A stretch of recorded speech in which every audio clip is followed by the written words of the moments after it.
Hi, my name is Sheridan Gorman. My name is Jessica Gorman. I'm the mother of Sheridan Grace Gorman. Sheridan was 18 years old.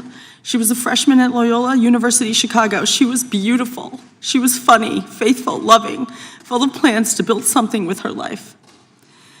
On March 19th, Sheridan went with friends to the lakefront in Chicago because they hoped they might see the northern lights. She never saw those lights.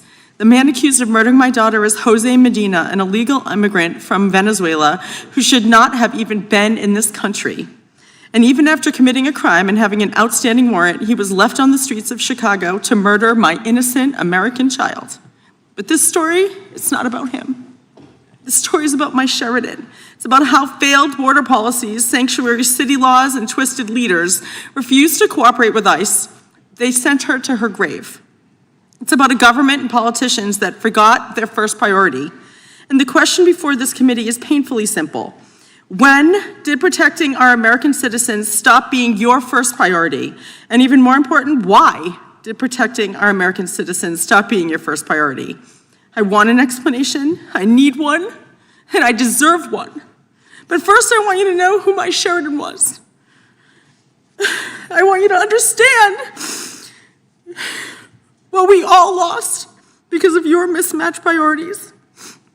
My husband and I have always joked that our older daughter, Madeline, is our pride. Well, Sheridan was our joy. From the moment she was born, Sheridan was pure energy, enthusiasm, laughter, fun. She was the kind of person who made every room brighter and usually a little louder. Which is why when Sheridan was in kindergarten, I remember going to her first parent-teacher conference. I was a little nervous because while she was the sweetest little girl you could possibly imagine, she was also the chattiest.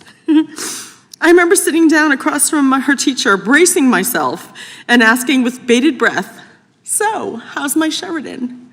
I'll never forget when the teacher looked at me very seriously and said, "I only have one thing to say to you." Oh, my stomach dropped. Then she said, "Your Sheridan stalks the buddy bench." I remember blinking at her. "I'm sorry, what?" She said, "Your Sheridan stalks the buddy bench." I was totally confused and I asked, is that a good thing or is that a bad thing? And what exactly is a buddy bench? And the teacher smiled and said, "It's a beautiful thing." She explained that they had a bench in the play yard. She said that not all kids are as outgoing and confident as your Sheridan, so the children were told that if they wanted to play or if they felt lonely, left out, shy, they could sit on that bench.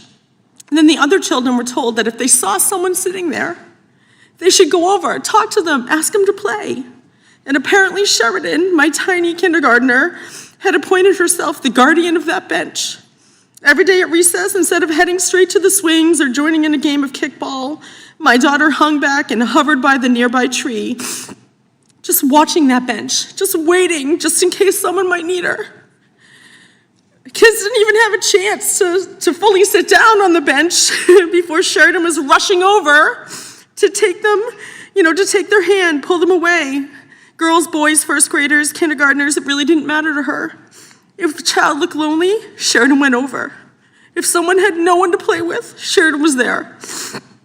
If someone felt invisible, Sheridan saw them. That was my daughter, and that is who she was until the day she was stolen from us. And I honestly can't make sense of it.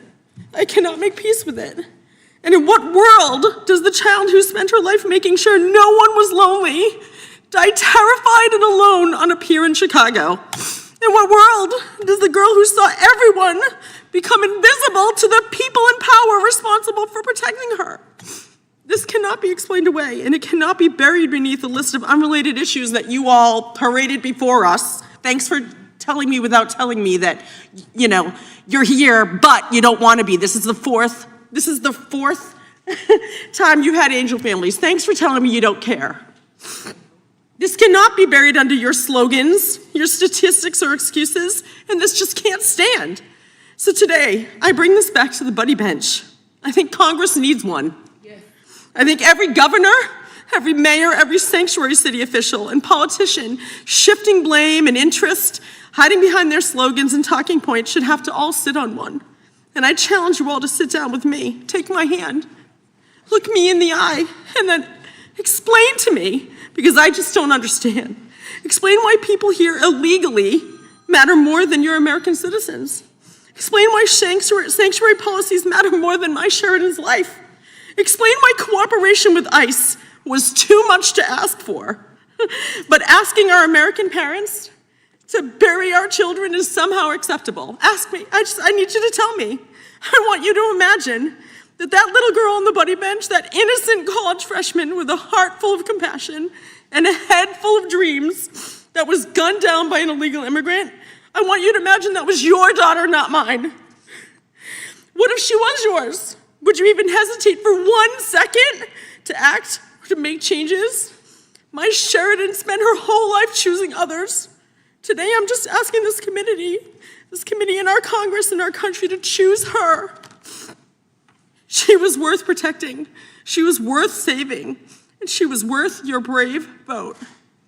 To all of those who have supported us, who have prayed for us, who have cried with us, and to those who have had the courage to speak out and say Sheridan's name, thank you. Because every time you say her name, you give a piece of her back to us. You remind the world that Sheridan was not a talking point. She wasn't a statistic or a headline. She was our daughter. She will always be my sweet sunshine. And if the people who failed her would rather look away, then I'm asking the rest of you to look right at her. Here she is. There's she and I. Here she is. This is the taken the day before she died. Say her name, tell her story, and demand better. Because my Sheridan Grace Gorman should still be alive. And no mother should have to stand where I am standing, begging elected leaders to value my child's life after it's already too late. I cried when I came into the room. I saw this poster that you made. It says, at every stop, the system had a chance to stop him. At every step, it failed. And my daughter paid for those failures, your failures, with her life. No family should ever have to bury a child because public officials fail to put American lives first. I'm just asking you to choose us. We choose you. We choose you. Choose us. Why does my child matter less than an illegal immigrant? Why? Listen, I have a heart. I love immigrants. Two of my best friends in this whole world are immigrants. They came here the right way. I absolutely think they make America beautiful. But my daughter's beautiful too. I need you to think about what these policies are. And I need you to imagine this is your daughter, because I'm very sure you won't be cutting off anyone when they're speaking. I'd be very sure you won't call this a political stunt. The grief is real. Every day I wake up with unimaginable pain. Do you know what I wake up in the middle of the night and I think, did my daughter cry for me? She made it 40 feet. She made it 40 feet running for her life. Did she cry out for me? She died on that pavement all by herself, lonely, bleeding on that pavement.